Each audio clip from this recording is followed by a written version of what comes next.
Angry Andy Reviews. Angry Andy. Angry Andy Reviews. Angry Andy Reviews. Angry Andy Reviews. Angry Andy Reviews. Don't make me destroy you. Hello and welcome to Angry Andy Reviews. This is my review for The Lord of the Rings of Power, episode 6. So I didn't have time to do a review on episode 5. For whatever reason, I just didn't get around to watching it until very late this week. But very quickly, I want to say on episode 5 that I really did not enjoy that episode. It was laboured.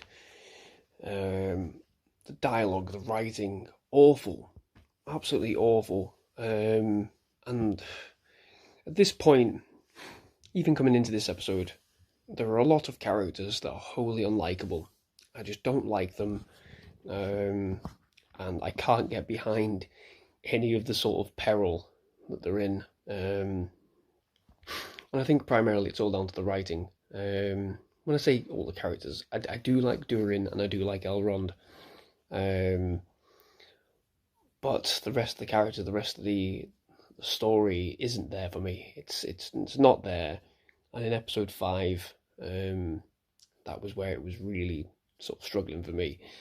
So we'll skip past that because obviously that episode's come and gone. Episode 6. So there was a big build-up. Everything's been built up in this series, which is fine. It's just not been going anywhere, and that's been a major issue. Episode 6. We see the orcs, or the uruks, as they prefer to be called, finally make moves on the Southlands. They finally want to execute their plan. And this episode is primarily, for all intents and purposes, one big battle. It's one big battle. There are many moving parts. And the best thing about this episode is the sheer fact that the characters shut the fuck up and just get on with things.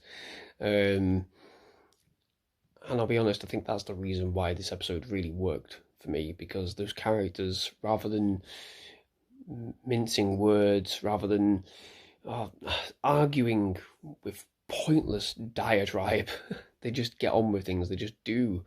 They act, they behave in a way that you would expect them to behave, that they should behave in these situations, rather than sprouting meaningless dialogue that offers nothing and goes nowhere. I still don't feel invested with any of the characters, which is an issue. And at no point within this episode did I really think anyone was in any serious trouble. Central cast, that is. I didn't feel that anybody was in any serious trouble or peril, or that anything would happen to them. Because this show doesn't have the quality and skill within the writing to really throw you into a position where something becomes unexpected, or creates that illusion of threat. There is nothing there. For me, this show, the way it's written, the way it's structured, is not hiding the mysteries very well. Everything is very predictable. And it's the same in this episode. You can predict all the major things that happen in this episode. And you don't even need to have a knowledge of the lore or anything like that, because a lot of this, I think, is mostly made up, especially in this episode, what happens specifically. But you can just tell, you can see where everything's going. You can predict all the major aspects of this episode. I'm not going to go into spoilers in this one, but suffice to say, we start with the elf and the people of the Southlands defending the keep, and obviously there's a bit of misdirection. This show is big on its misdirection. There's no one in the keep, and then something happens. They all go back to the village. They fight in the village, and it's well done. I will give credit where credit is due.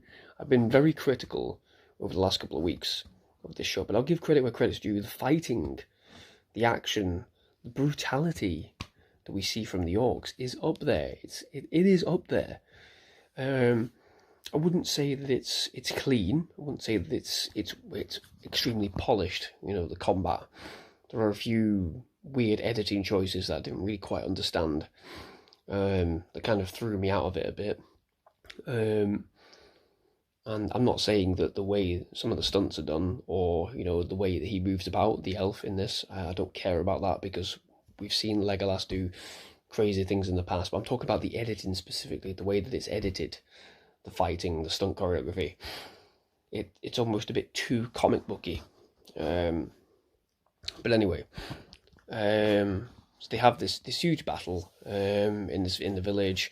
It's all going wrong, and then of course Galadriel turns up with the men of Numenor and what's his name? The Lord of the Southlands, as he's been proclaimed now, Halfland or whatever he's frigging called. I don't know, because I don't care, because he's not Halfland, is he?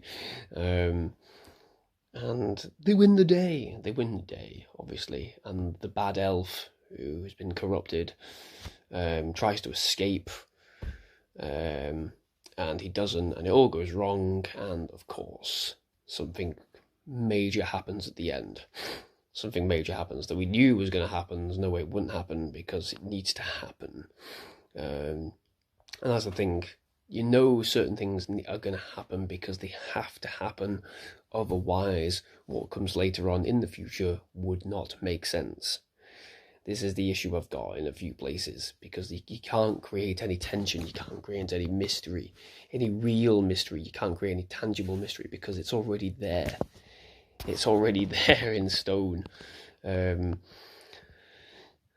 I'll go back to it. I'll go back and I'll say the action kept me invested in this episode, specifically for that reason, because the action was good.